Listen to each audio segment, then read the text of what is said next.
It was a freezing Texas night when a blacksmith heard desperate knocking on his wooden door. He opened it, and saw a boy, trembling in the snow, begging for shelter. The boy's coat was ragged, his lips blue, and his eyes wide with fear. Out of pity, the blacksmith let him in. But when the boy sat by the fire, something caught the old man's eyes. The boots on the boy's feet. They were not ordinary boots. They were his son's boots. Boots the blacksmith himself had forged years ago. Boots buried with the son he had lost in war. The boy never explained the boots. Days passed, and the blacksmith taught him small chores at the forge. For a moment, it felt like having family again. But whispers spread across town, and soon a scarred stranger appeared. Tall, broad, with pale, merciless eyes, he claimed the boy belonged to him. He even showed papers with the sheriff's seal. The boy screamed, "He's lying. Don't let him take me." Suspicion clashed with fear. Was this boy a runaway, or the keeper of a darker secret?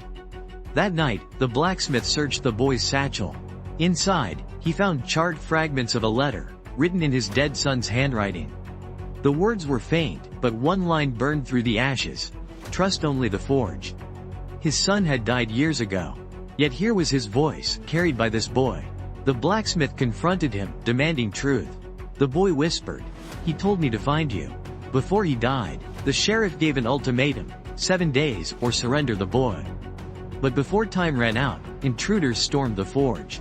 The fire went dark, the boy vanished, and only footprints in the snow remained.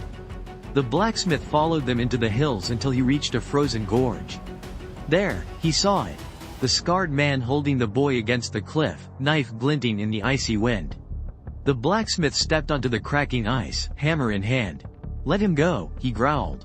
The gorge echoed with danger. The final clash was brutal. The scarred man lunged, the blacksmith swung his hammer, and the ice shattered beneath them.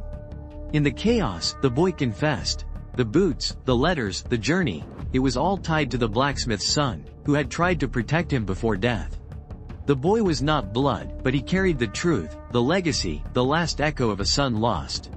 Together, they returned to the forge. Sparks flew again, not just from iron, but from hope. If you want the full story, every twist, every letter, every night by the forge, watch the complete video on my channel.